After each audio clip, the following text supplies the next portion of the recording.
everyone, welcome back to another helpful beading video from EurekaCrystalBeads.com. Before I get started with today's video, make sure to take a peek over at our YouTube channel and hit that subscribe button and notification bell if you like what you see and you want to see more great content. So what we're going to be doing today is what's been nicknamed the Tin Cup Necklace. And the reason that it's been nicknamed the Tin Cup Necklace is because of the Rene Russo, Kevin Costner movie from back in the 90s.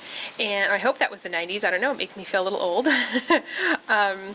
But I guess this was a style of necklace that she wore all throughout the movie, so it sort of became nicknamed the Tin Cup Necklace. And what it is it's a version of knotting.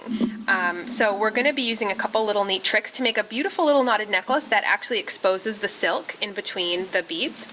So if you remember from the last video I did with knotting, I actually had used this same exact card of silk, so you can certainly get plenty of projects out of it.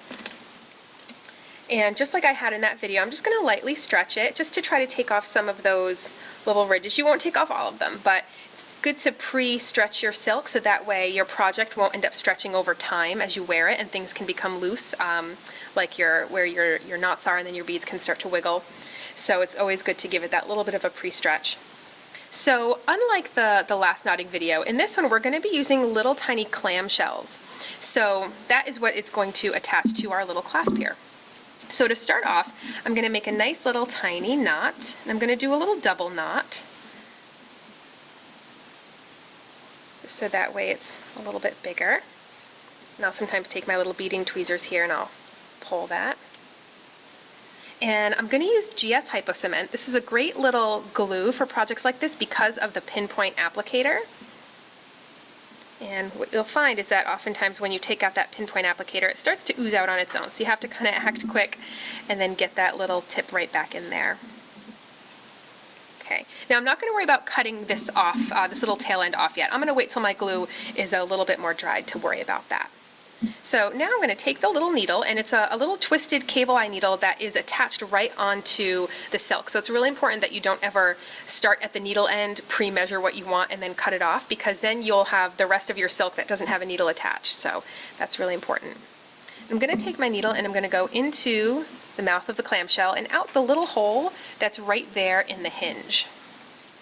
And what will happen is my little knot will get caught in the clamshell and will be hidden away and protected. So now the next part that I have to work on is using a very common coffee stirrer straw. These are great, so next time you go get your coffee at your local Dunkin' Donuts or Starbucks, make sure to grab a few of these. They come in handy. And I'm going to cut a length of the straw that will be the length that will be in between each of my little bead stations. So I'm going to cut a length about this big. And with this particular style of necklace, I would say go a little smaller than a little bit bigger. You don't want so much silk to be showing that it just looks more like string around your neck. So I went with one that's probably, it's a little bit under an inch or so. It's maybe about 3/4 of an inch. And now what I'm going to do is I'm going to take firstly actually a couple of beads. So I have a little assortment of beads here. I have some Czech glass, I have some crystal, I have some seed beads. I really like the seed beads in this project. It adds a nice little accent. And what I'm going to do first is I'm going to just add a bead all the way down my silk, and I'm going to create a little knot that will sit right after it. But I mentioned that little seed bead accent. I really like the way they look. They're super tiny, but they really add just such a nice little touch. So I'm also going to add a seed bead as well. Okay, now I'm going to make my overhand knot, just a regular old overhand knot. Be careful pulling your silk. And I'm going to go ahead and just slide my knot right all the way down to my seed bead. And gently pull it off here. I'm going to tighten that knot right up to those beads with my tweezers. So now comes the interesting part. I was getting a little ahead of myself earlier. I was excited about this little trick here. I'm going to slide my straw on. And no, your straw will not be a part of your necklace design. And I'm going to pretend, though, as if it was a bead, and I'm going to make a knot right after it. And again, the closer you make your knot to its final destination, the easier it is, so you don't need to make it really far away. I'm going to take my tweezers and I'm going to use those to roll my my little knot down towards my straw, gently pull the tweezers out, and just tighten my knot right against the straw. And now my straw is going to come off. And this is a really great, easy way to get your spacing perfect. So now I'm going to figure out my next little bead combination. Maybe I'll do something like that. Little 4mm Swarovski crystal here. This one's in chrysolite opal, which is gorgeous and really, really nice for the spring. I'm going to slide these beads all the way down. Oops, I got a little knot right here. Let's hold the phone while I fix this. All right, so I got that little knot undone, and all I did was I just used my tweezers to just gently pick it out. It's another reason why it's really important to pull everything and work with your silk nice and slowly, because little knots can develop and you won't even realize it. And what would have happened if I'd not realized that knot was there and I pushed my beads really hard against it, is I may not have been able to have gotten my knot out. So it's good that I was aware of that. All right. Getting my little beads on here. Pulling this all the way down. All the way to where that little knot was. I'm going to do another knot on the other side of it. Again, just go work with everything slowly. You don't want anything to tighten up prematurely. Now I take my tweezers and I open them up, and I just tighten my knot against that bead. And I'm going to go ahead and show you this one more time before we end up fast forwarding towards the end of the necklace. So again, I have my little station created. I'm now going to stick on my straw again. Great little tool. You're going to think of this every time you go and get your coffee now. I'm going to make my knot.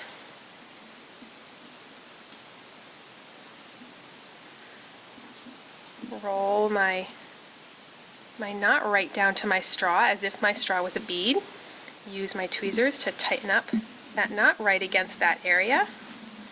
And then make sure to pull off the straw. I have seen people forget to pull off the straw. They go and they stick their beads on, they knot them into place, and then they have a straw that's stuck there. In the event that you do that, just take some little scissors or shears and just snip right down the straw, and you'll be able to peel it right off, and then actually keep using it. It won't make it so you can't use it or anything. All right, so for my next little station here, I'm just going to do something a little different. I like to pick two different station designs and then alternate them. But you can do whatever you want. You can certainly plan for where the middle of your necklace is going to be, and you can do something even a little bit more different in the very center. It's up to you. I have my bead slid on there. Make my knot. Again, the closer you make your knot to your beads, the easier it is to get that knot down nice and tight. Okay, pull my tweezers out gently. Tighten it up. And voila, we have another station created. So I'm going to go ahead and get this necklace mostly finished up, and we will come back together to finish it up.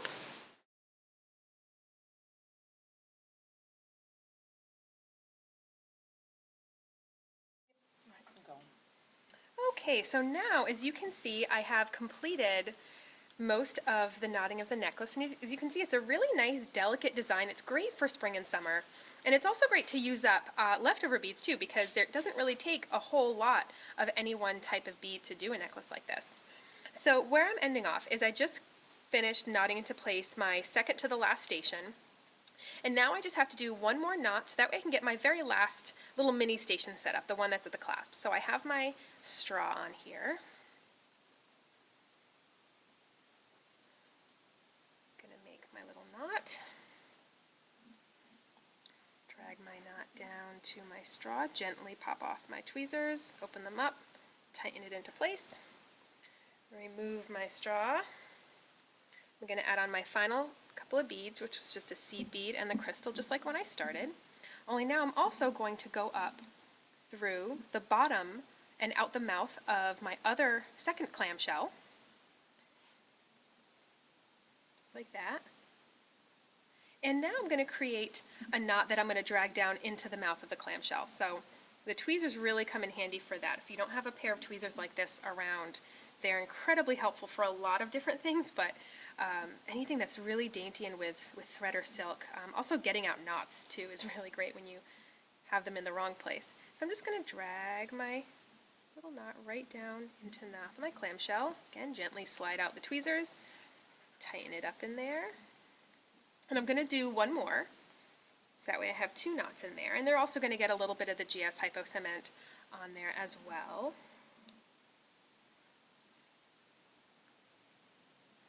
Gently slide down into your clamshell, pull your tweezers out, tighten up the knot. And now I'm going to get, and again, this pinpoint applicator on this is fantastic because you can really get in to some nice tight places here. And again, it's probably going to start oozing out on its own. That's just sort of what it does. It's all right, you just work fast. It's not like super glue, so it's not like you have to worry about getting it on your hands and having your fingers stuck together.